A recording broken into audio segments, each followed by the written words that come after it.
গল্প ঠিক শোনাবো না, ছোট্ট একটা গল্প দেখাবো আপনাদেরকে। যে গল্পটা গ্রাম বাংলার অপরূপ প্রাকৃতিক সৌন্দর্যের আড়ালে লুকিয়ে থাকা এক ভয়ঙ্কর সত্য তুলে ধরবে। গ্রাম বাংলায় চলছে ধান কাটাই মারাইয়ের মৌসুম।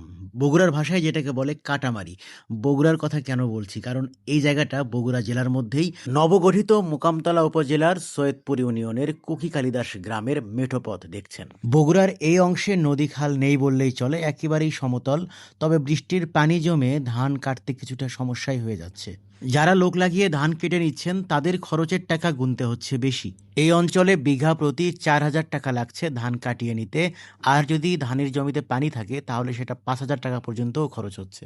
ধান কাটাই মারায়ে খরচ অনেক বেশি হয়ে গেলেও সেই তুলনায় ধান বিক্রি হচ্ছে অনেক কম দামে। তাই হতাশায় ভুগছেন কৃষক এবং গৃহস্থরা। আবার এদিকে ধান কম মূল্যে বিক্রি হলেও সেই ধান থেকে যখন চাল হচ্ছে, সেই চাল কিন্তু ক্রেতাদেরকে উচ্চ মূল্যে কিনতে হচ্ছে। এই অতিরিক্ত মুনাফার টাকাটা কিন্তু গৃহস্থ বা কৃষক কারো কাছেই পৌঁছায় না।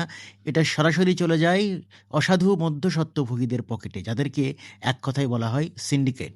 এই সিন্ডিকেট বাংলাদেশের ওপর দুরারোগ্য ব্যাধির মতো চেপে বসে থাকে সবসময়। সরকার আসে, সরকার যায়, সিন্ডিকেট সিন্ডিকেটই রয়ে যায়। এভাবে কতকাল টিকে থাকা যায়? এই সোনার ফসল, সোনার কৃষক, সোনার বাংলাদেশ ওই অস্তাচলে যাওয়া সূর্যের মতো আমাদের স্বপ্নও কি হয়ে যাবে শেষ? অনেকে বলছেন ধান চাষ আর করবই না।